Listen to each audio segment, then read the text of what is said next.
Welcome, everybody. Thank you very much for joining us after lunch. I've got four very exciting presentations from four different parts of the world. And what I'm going to do, I'm just going to briefly introduce them. I also just want to warn everybody, from time to time I'll be watching my phone, not because my daughter is texting me, although that might be the case, but because my watch stopped working. Is the only way I can manage the time is by keeping track over here. So forgive me for that. So our first speaker will be Peter Rathje from Denmark. He is the managing director of Project Zero, which is a very ambitious public-private partnership in Sonderburg in Denmark to go to a zero-carbon municipality. After that, we will have Fidel Garcia, who is the Director General of Environment for Leon, Mexico, and he will talk to us about the public transport optimization that took place in Leon. Following that, we will have Derek Morgan, who is the head of the Durban eThekwini Municipal Energy Office, and he's going to talk to us about the efforts in Durban to improve the livability of the city and to substantially become a low-carbon city in South Africa. And then I will have Jaime Briales, who is the director of the Municipal Energy Agency of Malaga, and he will be talking about the smart city concept and how with ICT is able to substantially improve the energy performance of Malaga. So I'll ask them to speak. What I'll do is, in between speakers, maybe I'll take a question just to break it up a bit. Also realizing that we may be running out of time towards the end, so I know the questions might be rushed, so I'll allow each one to ask a question in between. So may I ask Peter to go ahead first? Yeah, thank you.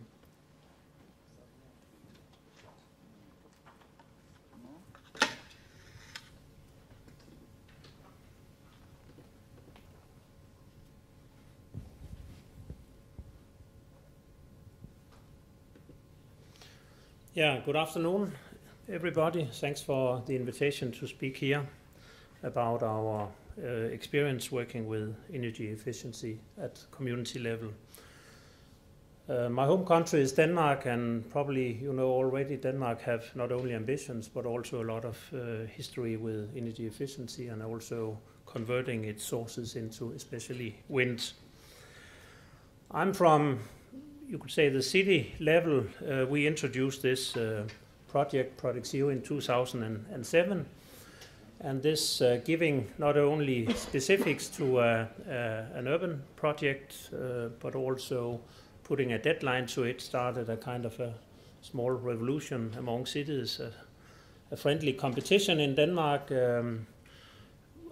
about when cities should be carbon neutral. We started this by naming this should happen in 2029, which later happened to be 20 years ahead of whole Denmark. So you could say working ahead of the state also means you have to be very innovative and you really have to make sure things happen. Our project is based on a public-private partnership where, of course, the municipality and the city council plays an important role, but also where private parties like energy companies, like utility companies, like the biggest bank, and also the Danfoss private company plays an important role. When we started, we thought it was only about finding the right solutions. Today we know it's about much more, and especially the participation seems to be the biggest challenge. When we speak about participation, we think changing the thinking is probably the even biggest. Our journey started with building an exceptional house. We learned yesterday, those of us who listened to Lars Rieman's presentation, that Denmark have strong traditions since '72 about the building codes. We built a house in 2008, which was way out in the future. It has a plus of energy when you include all utilities, all appliances and electronics and the private living. And that house actually became a very strong role model for companies who wanted to adopt the same thinking, shops, schools. And latest we had world famous Frank Gehry doing a harbor project, also accepting this way of rethinking applications instead of accepting energy usage. Why don't we have a surplus of energy in whatever application we look at? We also created a project with more than 100 participating families.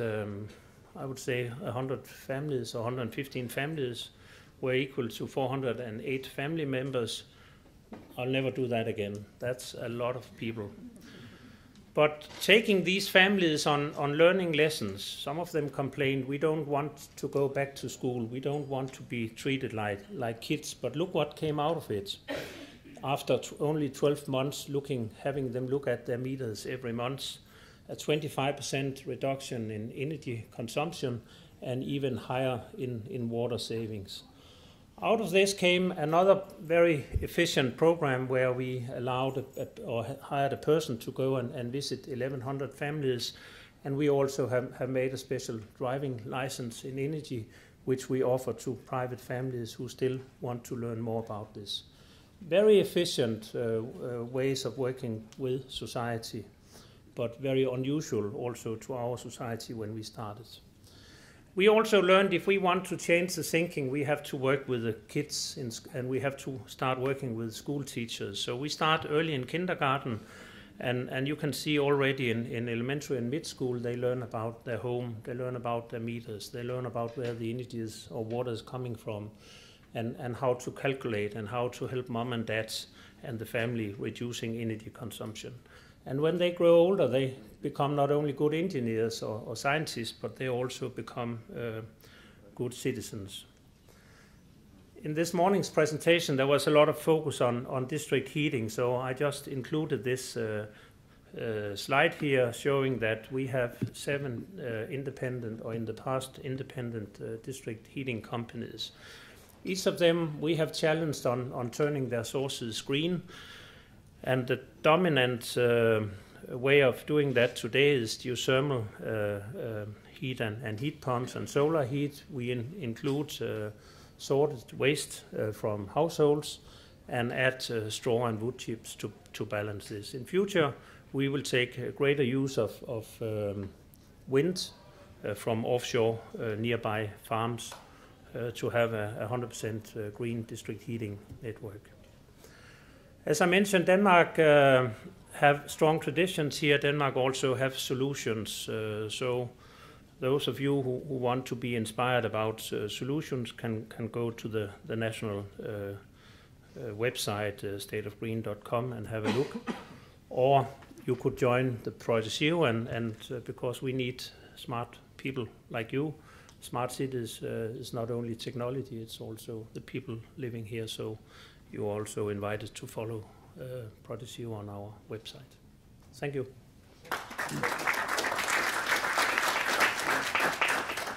Let me just take one question between speakers. Is there any questions now, or anyone wants? Yes, please go ahead. Well, thank you very much. I'm very curious what kind of actions you took with the citizens to get those targets of 25 and 45% reduction. We took them back in school, so to say. We defined a number of evening workshops for the parents, especially for the parents, but we also work with the kids and the teenagers. And we exposed their energy consumption in their home, in their living, in their cooking, in their behavior. And based on their own observation and wow, is that really so? They changed their behavior in only 12 months. And they have stayed changed here. Some of them complained, as I mentioned, and said, we want somebody to come and visit us. So we defined another program, and which we hired a consultant, and in 2.5 years he had been visiting 1,104 families, looking at their living at their home.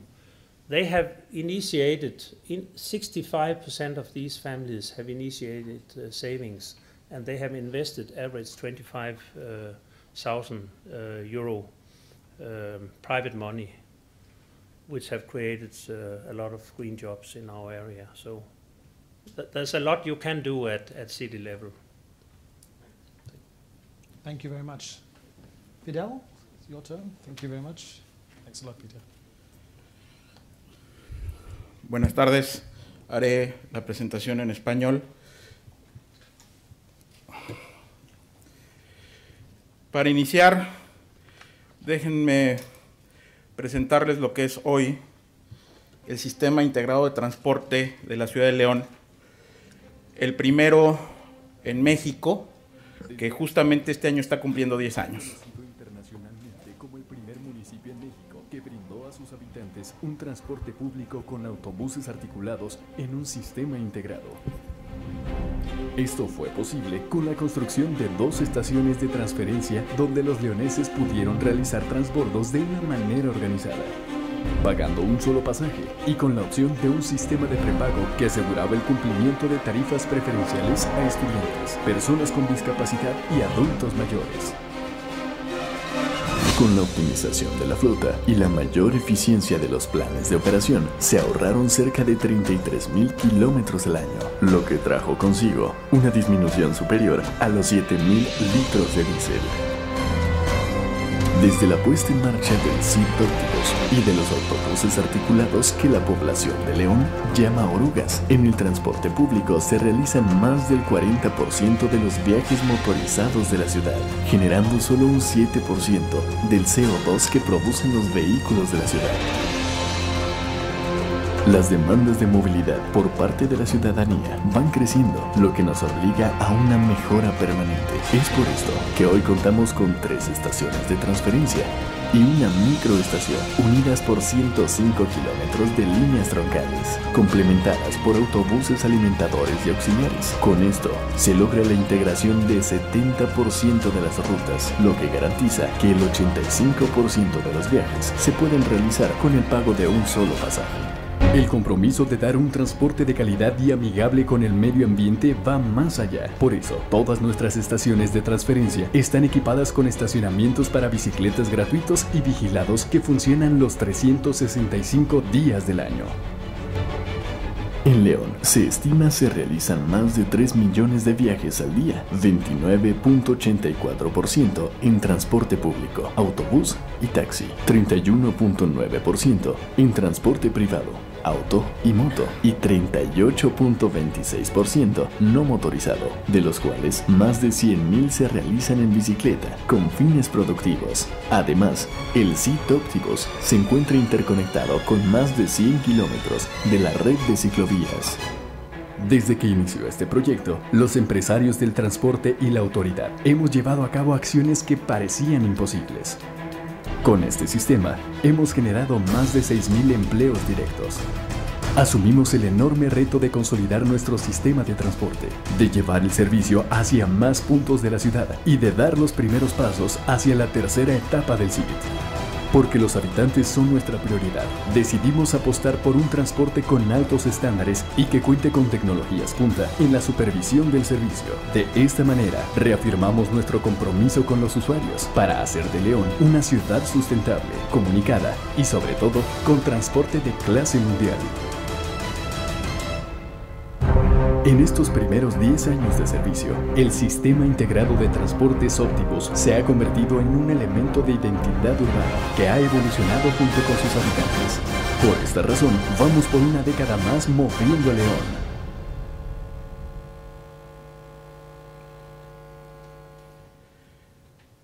Esto inició, de hecho, hace 24 años, cuando el primer programa integrado de transporte público se empezó a diseñar para la ciudad. Y justamente 14 años después fue posible, en el año 2003, en septiembre, que el primer autobús articulado empezara a funcionar. Esta ha sido una historia de éxitos y fracasos que se han ido acumulando y de los que hemos ido aprendiendo. Y en mayo de este año 2013 nos sumamos al proyecto piloto que patrocina Banco Mundial, el TRACE. en donde se están evaluando 6 aspectos sobre la eficiencia energética de las ciudades, sobre lo que de hecho ya el representante del Gobierno de México expuso hace un momento. Sin embargo, para nosotros ha sido la oportunidad además de potencializar esto que ustedes acaban de ver, que de hecho incluso fue identificado por los consultores del Banco Mundial liderados en la misión por Todd Johnson, como uno de los casos de éxito, pero que además nos está arrojando a nosotros como ciudad, como la posibilidad de ahora repetir esta experiencia en los otros 5 aspectos que integran la evaluación del TRACE. Al final, creemos que estamos en un punto como ciudad de generar un efecto sinérgico en donde la experiencia que hemos ido aglutinando al apostar a este sistema de transporte que incluso ya como pocos sistemas de transporte integrados en Latinoamérica están incluso ahorrando viajes negativos, es decir, no hay necesidad de llegar hasta la estación de transferencia para poder transbordar a una estación alimentadora y cambiar de sentido. Esta experiencia hemos querido aquilatarla, pero para también tratar de aprovechar otros aspectos que la evaluación del TRACE nos está evidenciando. Concretamente,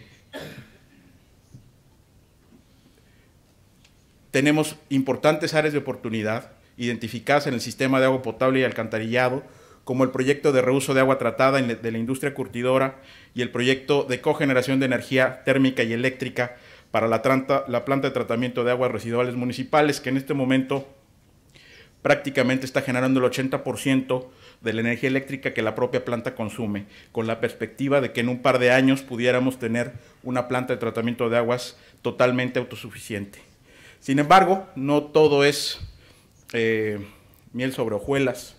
Tenemos importantes retos, tenemos un serio déficit como ciudad en el manejo de los residuos y, consecuentemente, las potencialidades de aprovechamiento energético de los mismos. Y todo esto justamente ha surgido de la evaluación implementada por el TRACE.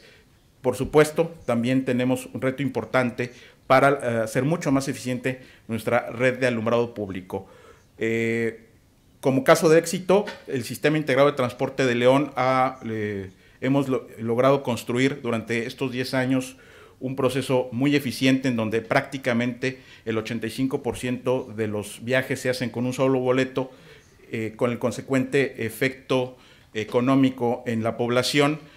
Adicionalmente, se ha socializado el uso del sistema a través de las tarjetas de prepago, en donde hoy casi el 50% de los usuarios ya tienen las tarjetas de prepago, teniendo además una tarifa preferencial y con el consecuente ahorro para los usuarios. Creemos que el sistema integrado de transporte ha sido una importante apuesta que, como decía hace un rato, se tardó 14 años en materializarse. Y hoy, como ciudad, estamos ante el reto de apostar por los proyectos de eficiencia energética, igual con una proyección de largo plazo. Muchas gracias y estoy a sus órdenes. Thank you very much. Let me take a question from the floor. Yes, please.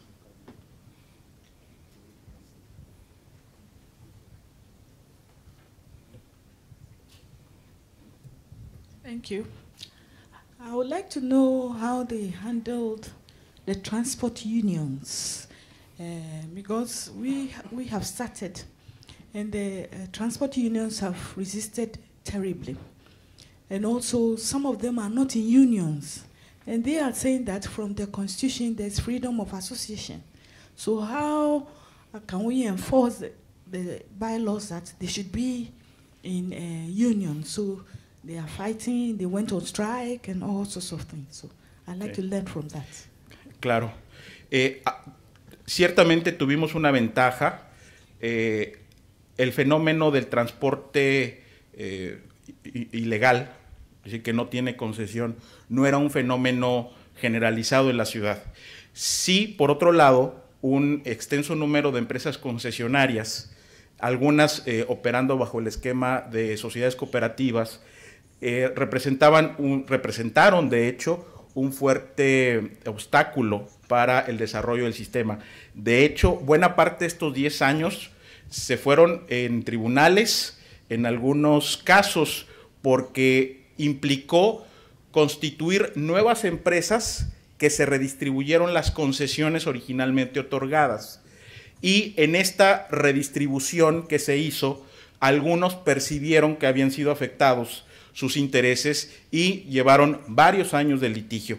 Al final, entre algunas sentencias favorables para el gobierno municipal y otras, la negociación en donde no nada más entró ya el gobierno, sino también los otros concesionarios, que al final eran actores que también estaban defendiendo sus nuevos intereses, pudieron resolver buena parte de esta conflictividad y evidentemente están todavía en una situación muy tirante, sobre todo al seno de las nuevas empresas que se crearon para administrar estas nuevas concesionarias. La realidad es que, por otro lado, el hecho de que se haya estructurado el sistema troncal con los autobuses articulados también se dio en paralelo a la subsistencia de las rutas tradicionales que se convirtieron en alimentadoras del sistema troncal, de forma que realmente fueron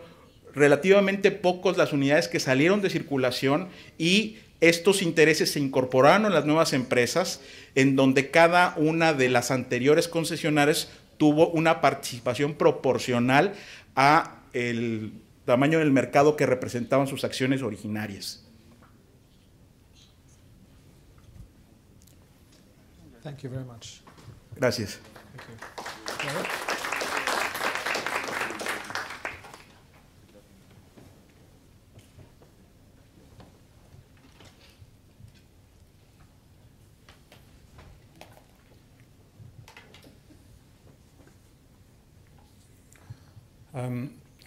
My name is Derek Morgan. I'm from Durban in South Africa.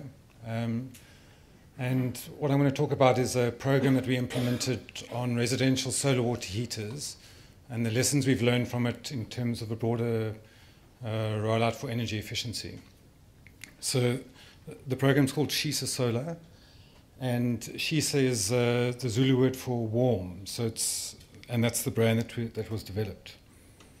Okay, just some context. In South Africa, there's a utility called Eskom, which is essentially a monopoly for the electricity sector, and it's a state-owned company, but they provide almost all of the electricity in the country. And in 2008, we essentially ran out of electricity in South Africa. And what happened from that point onwards, over a year or so, was there was a series of rolling blackouts throughout the country. And what that did was it had some positive consequences in that it made people extremely aware of electricity. Everybody suddenly realized that electricity is important and where it comes from. And it also kind of mobilized national government around energy efficiency. So currently in the country there's a strong drive towards energy efficiency. So as a city, what we looked at was we have a subtropical climate, so the bulk of our residential sector energy consumption is really water heating, it's not space heating. So we did some market assessment, and what we found is that the reason people are not installing solar water heaters is there's a capital cost, it costs money, people find it complicated, the technology, they don't really understand it, and they don't know who to trust. There's a range of different providers in the market. So we built a campaign around those three elements to try and address those three barriers. So the first one around it'll save you money, we developed a very nice financial model where we would essentially buy bulk solar water heaters and just provide a hot water service to the customers, raise a tariff and pay off the solar water heaters over a 5-year period and then transfer the asset to the homeowner. So quite a simple model in theory.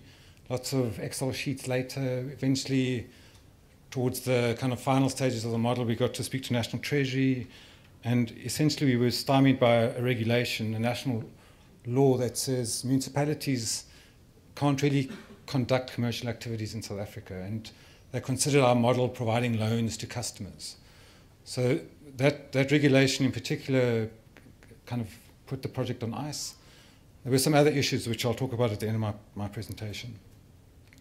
Okay, then, so we thought, okay, that's maybe not a good financial model, let's look at something else. And we came across Solarise Portland, and essentially what Portland did was looked at a community buying model where, you know, if you can buy in bulk in a community, you can bring down the cost of the technology. So we launched this program, it's called the Shisa Neighborhoods Program. And the idea is that in your neighborhood, if you can get, or the promotion was that if you can get 10 people in your neighborhood together, then we had pre-selected service providers who would come out and give you a quote. And because of the economies of scale, it would bring down the cost of the technology. So it was basically a community buy-in program. But what happened was, once the number of 10 was reached, those 10 households had to make a collective decision on which service provider to go with. And it was quite a complicated decision-making process. And they were then deferring the decision to us, asking us to intervene as a municipality. The problem with us making the decision is that when we then became liable for the choice, and if there was a problem with the technology, they were going to come back and phone us and complain. So it created lots of interest and lots of kind of community communication at least, but as a model, it didn't really work very well. So then we tried CDM, which is really just a lesson in bureaucracy, but it's incredibly onerous and expensive. And what the CDM, we eventually registered it after about 2 years of trying to get the thing through the system. And by that time, the carbon price had really, it was worthless, essentially.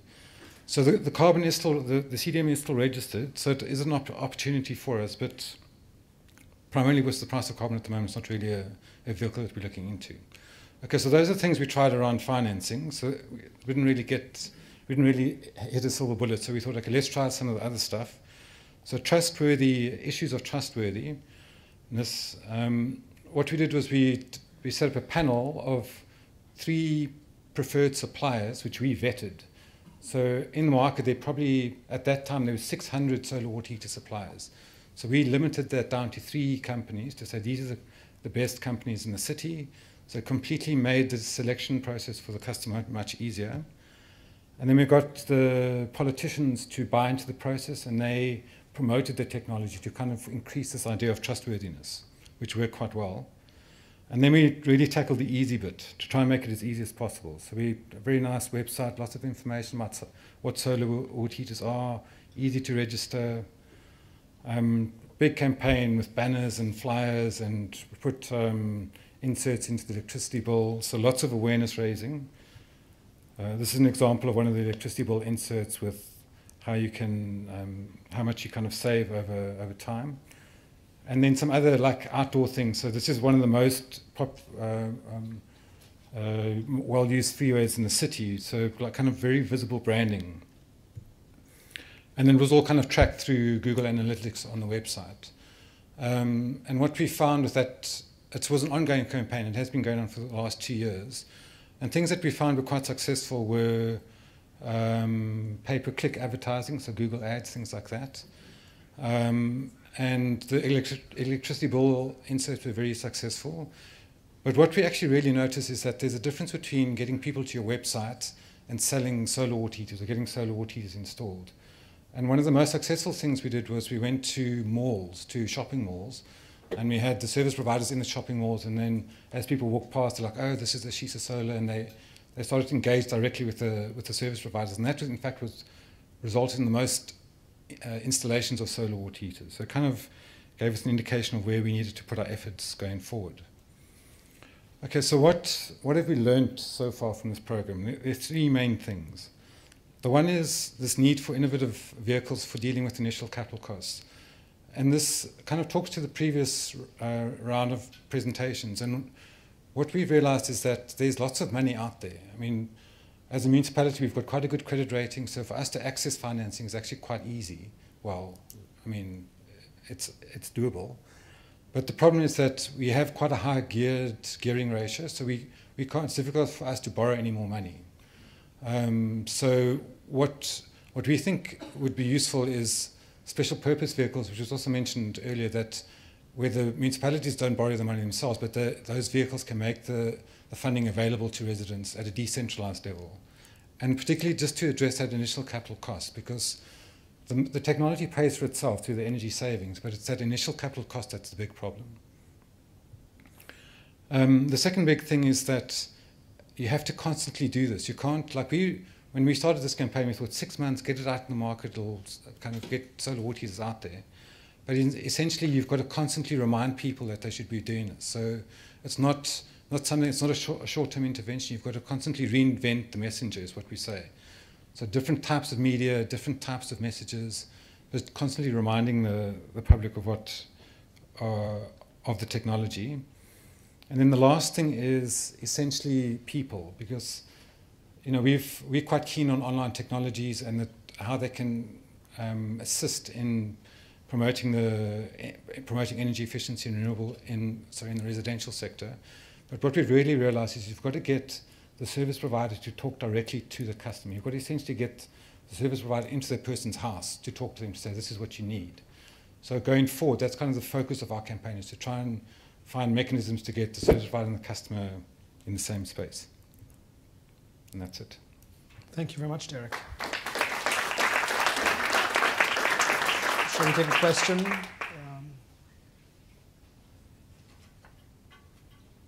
No? Yes, please. Sure. Yeah, go ahead. So what is the scale of the project today? How many houses they took a decision on board? At the moment, I've kind of made this as quite a simple version. There's actually two parts of the program, because in South Africa there's essentially two economies happening. There's middle to high income and there's the low income. The low income sector is quite successful, but that's because the incentives were a lot higher from national government. So we've got about 30,000 installations on that side. On the middle to high, we've got about 5,000 installations. But we're noticing that in South Africa, the price of electricity keeps increasing, and that alone is becoming quite a strong driver. So that monthly installation is increasing slowly over time. If I can add, are you planning to add other technologies on the scheme aside of solar heaters? We are. So in fact, at the moment, we're writing an RFQ for that exactly, looking at rainwater harvesting systems, solar PV energy efficiency technologies. The thing with this program is that there is a national rebate for solar water heaters, and to get that rebate, you need to have the technology approved by ESCOM. So there's a whole machine that tests the technology. We don't have that at a local level. So that's the problem with the other technologies. There isn't a system for vetting that other technology. That's what we're battling with at the moment. But the plan is to extend it eventually. Thank you very much, Derek. Jaime? Yep. All yours.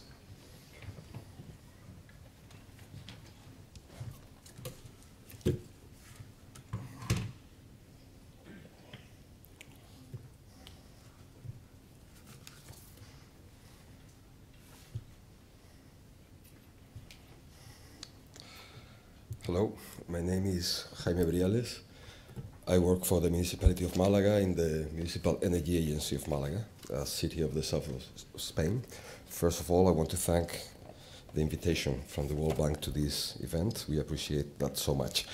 I am not going to talk about a specific program or project. My role here is to be very brief and try to explain how we have somehow made things happen in the city of Malaga, just from the beginning. With maybe some key ideas, some results. First of all, we understand, or we have checked, or we have tested that if you want to do things into cities, you need the policymakers, you need the mayors, and you need them to have commitments and targets. In the case of Malaga, and specifically in the energy sector, our city is committed to reduce 20% of CO2 emissions to 2020. That's under an European initiative that's called the Covenant of Mayors. So the City Council has signed that between 2008 and 2020, we have to reduce our CO2 emissions. And that's written, and that's a commitment. And on the other hand, the city also has signed the Green Digital Charter. That means that the city is applying ICT to energy efficiency as a priority. That's strong enough to make things happen. It's also very, very important to keep in touch with other cities in a local level, in a regional level, international level, and to be networking all the time. You have a bunch of associations and networks we are working with. That's very important to exchange information, to know about best practices, and the most difficult, to know about the worst practices, because it's very important to know where others have failed. We try to say other cities where we have failed. That is even more important than best practices, because we have noticed that every city in the world is completely different. So there is not a rule for all of the cities. It's a way of thinking and a way of doing things in the best way. So knowing about things that are not working is very, very nice, to think in a different way. On the other hand, these commitments do have to be reflected into a specific planning, city planning. So here we have some of them, the city of Malaga, and in capital letters, what we are talking today about, Sustainable Energy Action Planning. So we have already approved a plan that has been approved by the City Council also, and it says what we have to do from now, or from 2 years ago until 2020. And that makes things easy to move along. Those plans say what you are going to do, and those plans, have to evolve. You have to rewrite every year those plans, because they depend on many, many factors, the economic situation, the political situation. So it's not a fixed photograph. You have to rethink those plans, but you need that instrument. And we insist, is a different instrument for any city. Here you have two different actions, and these are just to see that simple solutions are smart, and technological solutions are also smart. I mean, just doing easy things in your public lighting, you can have a huge amount of energy savings. In the case of the city of Malaga, where the start point was quite nice, we have achieved 30% of energy savings in the last 4 years, and in the next 2 years we will have another 20% energy savings. And I am talking about the below actions. That one is already implemented, not implemented, implementing, 20-25%. But what we are going to obtain from the first one is data, information, control. We are going to save money. It's very important. But we also understand that the smartest solution is the cheaper one, the wiser one, and that one that makes you the best profit for the companies or the municipality in terms of cost savings, and the best benefits for the citizens. And that doesn't mean always the most technological or the most difficult one. I have here another example. It's about renewable energy, what the city is trying to do. It deals more about education, about people knowing that we can generate our own energy, and we understand that has been very, very important for the city of Malaga, what we call key projects. There is a substantial difference between the key projects and improvement actions. Improvement actions for us mean that those actions are high scale, big scale ones, that are paid with people's money, so we have to be very, very careful. And key projects mean public-private partnerships, big or small projects. We use these key projects for testing and see. So we are testing in the city. If we see that the solutions are nice, are good for the city, then they can become improvement actions. Okay, it's a way of playing, but it's very nice to have it in your city. I mean, there's a lot of people coming to the city of Malaga and see what is happening. So we have not to spend no money for that because we are with these key projects. And I'm going to be very, very fast about some of this. Okay, one is very clear. It's about energy efficiency in low-income housing in the Mediterranean. That's an European Union funded project. E+ is about new energy management at a neighborhood scale. It's also an European project. So we are testing this project in Malaga.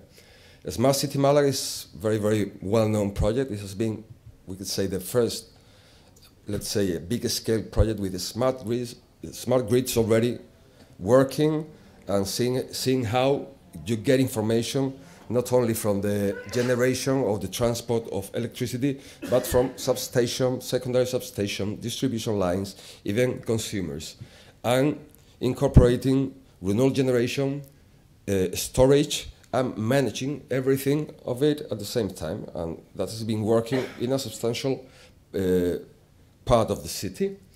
And Green Emotion and Central are two projects dealing with electromobility. Green Emotion at an European level, and Central, it's a more international level because it is a project between the city of Malaga, the Japanese government, huge Japanese companies, and huge Spanish companies, and we are testing. It's not a pilot project, it's a big demo project, and we are really enjoying of what should be the cities of the future, because we are having in the city of Malaga 200 electric vehicles moving around, a huge network of quick charging. So as a key project, we are going to see what is going to happen, and we will learn how to change it into an improvement action and make things work in a different way. Thank you very much. Thank you very much. Yes, sir. Thank you for the presentation. I just wanted to understand the relationship between strategic plans or the action plans that are being prepared for energy. Thank you. The action plans being prepared for energy. Okay, the strategy and actions. The strategy and actions, okay, and how these are integrated with the entire comprehensive planning of Malaga, so that it helps to put the energy efficiency or smart city into perspective. Because I believe from an urban planning perspective, what probably are being shown here in this presentation are giving us a one-off piecemeal type of intervention, which is not integrated. And if it's not integrated, then the smartness, the sustainability part of it, then cannot be attained ultimately. Okay, I'll try to be... If you can clarify. I'll try to do under my experience. First of all, a strategy means what the city wants to be in the future. In the case of Malaga, Malaga is checking what are 4 important things to work about. Malaga is thinking about culture, because we are 3,000 years old. Tourism, okay.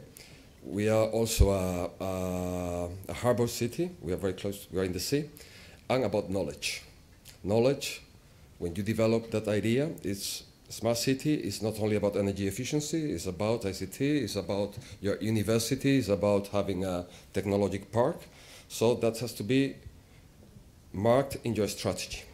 After your strategy, you have to put that strategy into plans. For example, our Sustainable Energy Action Plan says, okay, Malaga, I'm not thinking about wind, I'm thinking about sun, for example, about renewable energy. So what can we do about renewable energy? In Malaga, it's about photovoltaic plants or solar thermal, okay? If we are thinking about energy efficiency, we have to think about that it is not predictable that the city of Malaga is going to grow a lot in the future. It has been growing a lot for the last 10 years.